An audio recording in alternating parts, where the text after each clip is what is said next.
the Roman Catholic Church, the faith that I grew up with, right? And I think it's important we talk about its roots and how it became what it is right now, right? Shambles talk apart, right? Fact, the Romans converted to what was called Christianity. That was the original label, right, as per translation. Right? The early believers were called Christians. Even in the scripture it is written as so. As per translation again. But I do believe it formed some type of following, right? Because of this person we call Christ. They were Gentiles. That is a fact. The Romans were Gentiles. The Roman Empire was a Gentile empire. And then, all of a sudden, some king came along and converted himself. Okay, now there are people who have done deep research pertaining these issues. And it basically boils down to a power play, right? It was a power play. It was futile for them to pursue the Christians in the political view, right, as they did during the time of Christ. Even in the scripture we do have Romans pursuing Christians, right, to kill them, right? And as kings like Herod came along and their Gentile ways of sorcery, they thought their kingdom was threatened.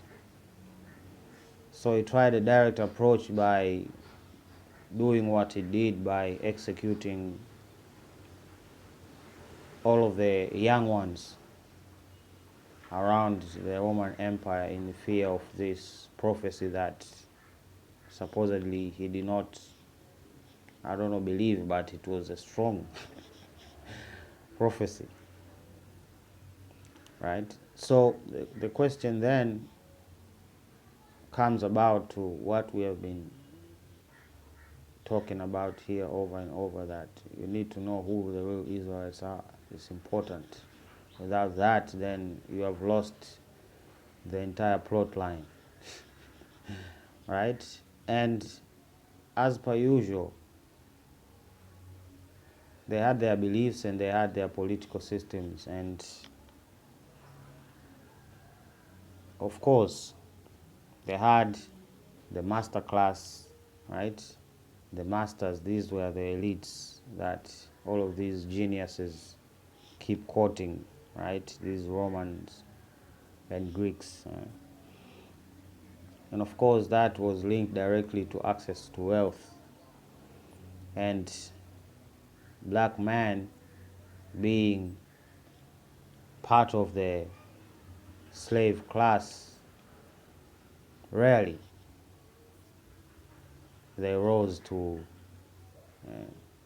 something that was worthy, but still they had limitations because of their Aryan race ideologies and stuff like that, you know. They had specific qualities which basically by description of physical features describe a white person as the better person.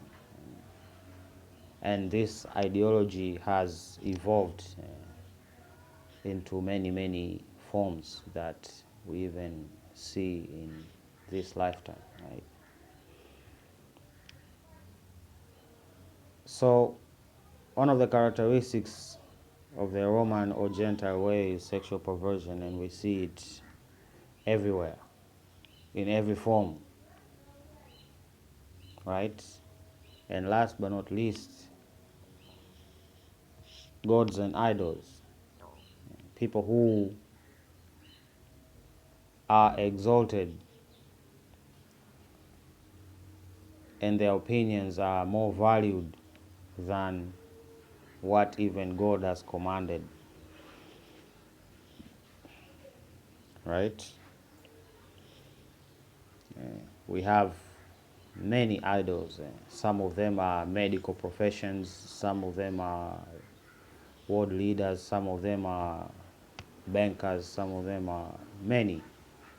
And people do not really question their motives, rather they just take their word on faith, right? And this faith then becomes misplaced. Then becomes misplaced, and then it gets weaponized, and then we have problems just because people have not practiced to balance out their emotions and intelligence, to really see things for what they are, right? And like I've said, one of the devil's devices to push either, not both, either. I don't know if that's the right English. Either use intelligence or emotion, not both, because then you can see things clearly and you can see the manipulation that is going on, right? And the majority of it being highly, highly emotional, right? The whole BLM situation was an emotional reaction. It wasn't a calculated move per se. Hence, it did not achieve really anything. It did not really achieve anything because it lacked intellect. It had all the emotions, but lacked intellect, and decisions were made that were costly later on down the line. Right? Now, you can speculate that is by design. From my perspective, it is, but you can have your own opinion about it. But regardless, those are the facts. Yes. And of course, we have war. Yeah, we know how the Romans came to rule most of the land, right? Here on this realm, it's by sword. Yeah? And by heavenly decree, it wasn't their place to rule. Right? They are learning that right now. It wasn't their place to rule. So every kingdoms they make crumbles. So what do? They want to try a hybrid kingdom, right? How about a hybrid kingdom? Every kingdom they formed has crumbled. Every kingdom that they have formed has crumbled.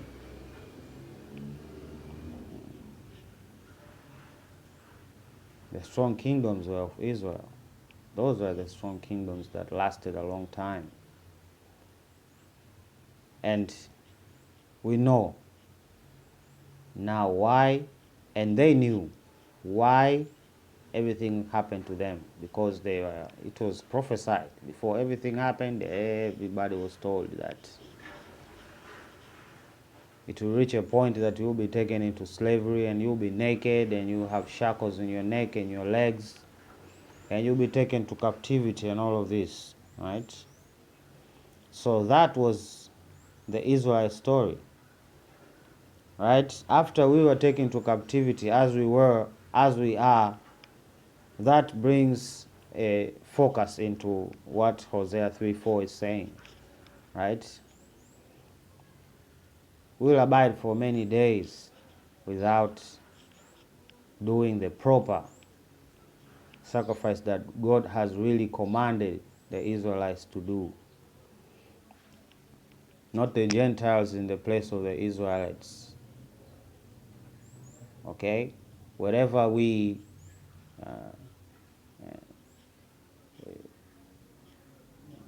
we see now has been mixed up, even in the Roman Catholic Church has been mixed up, and that's the truth, right?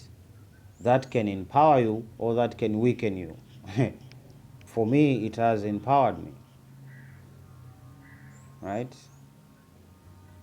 So I'll find, eh, I hear those people who are just abandoning, right? Those are the ones that get lost. Yeah? This is the anchor. The church is the anchor. Okay? The early Israelites were not foolish. They did not just adapt out of fear or out of, I don't know, persecution. No. It was a tough time, even to be a Christian, not just an Israelite. Right? So, this is our anchor. We need to dive deeper and extract everything that is ours from this mine before it is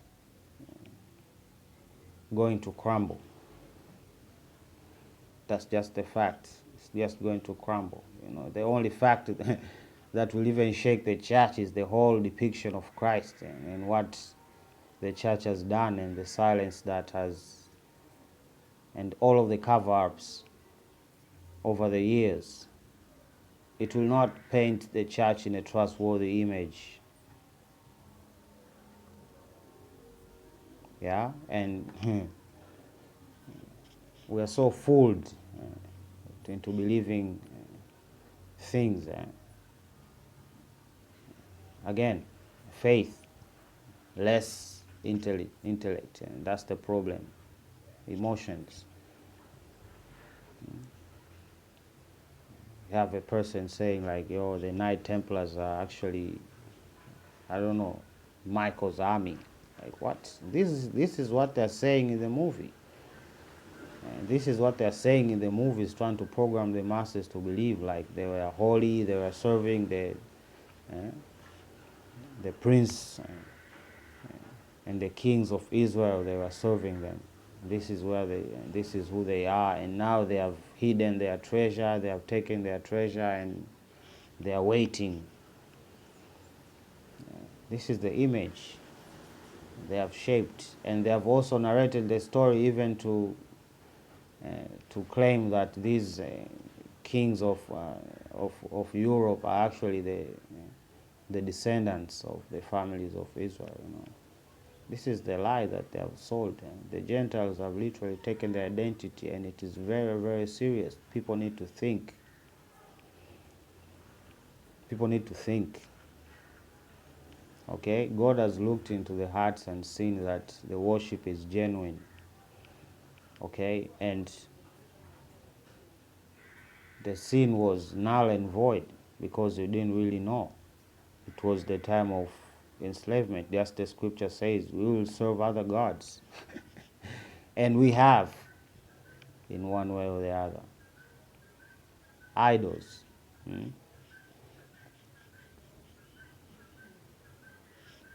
So, we need to use both intellect and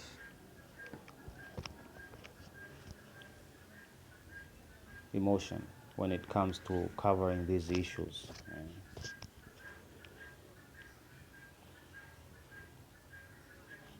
Right?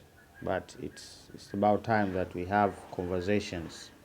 Right? I've heard one church of Tanzania has broken off because they have adapted the, the church has somehow adapted this particular church, I don't remember which, has adapted this homosexual stance. You know, they have cut ties, and that's what's going to happen.